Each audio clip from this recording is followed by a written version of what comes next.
Now we're going to look in more detail at experiments where we change the temperature of an item. Some substances can be heated more easily than others.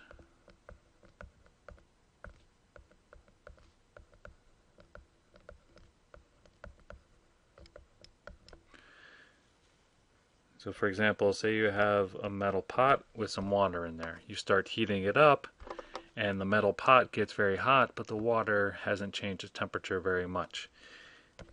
This difference in heating is measured with the heat capacity, abbreviated with a capital C. Let's say our pot is made out of solid aluminum. The heat capacity for solid aluminum is 0.903 joules per gram per degree Celsius. So what this is saying is it takes 0.903 joules of energy to change the temperature of 1 gram of aluminum by 1 degree Celsius. Compare that to liquid water, and the heat capacity is much larger, 4.18 joules per gram per degree Celsius. The higher the heat capacity, the harder it is to change the temperature.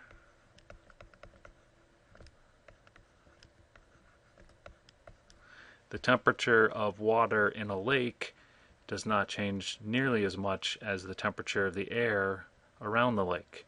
On a warm spring day, the air temperature might get very warm in the afternoon after it was very cold in the morning, and it's going to be cold at night. The temperature of a lake is going to take much longer until the summertime for its temperature to raise the same amount. And we can do calculations with this.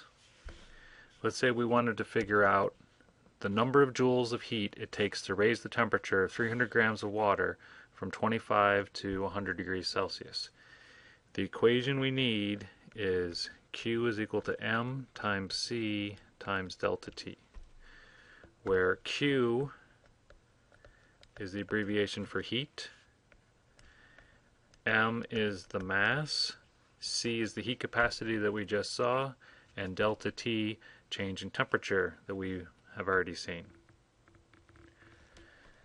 So in this equation, I want to get Q, so I know the mass from the problem was 300 grams, and it's water, so I can look up the heat capacity in a table, and that's 4.18 joules per gram per degree Celsius.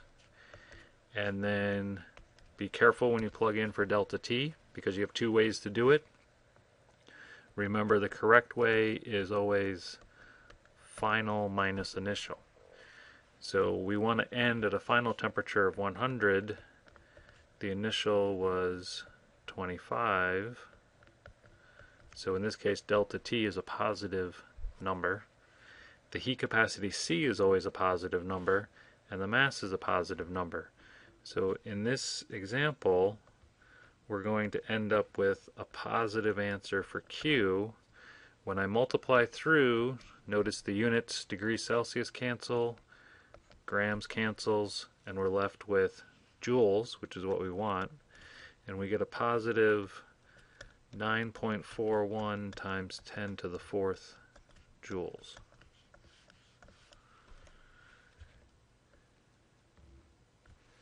Now remember, we were talking about heat in chemical reactions previously. This heat had to be added to the cool water to make it turn into hot water. A positive value of Q means the reaction had to absorb heat, and that means it's an endothermic reaction. If you're talking about an exothermic reaction, heat is released, that means Q will be a negative number. This is important that you remember: positive value of Q, endothermic; negative value of Q, exothermic.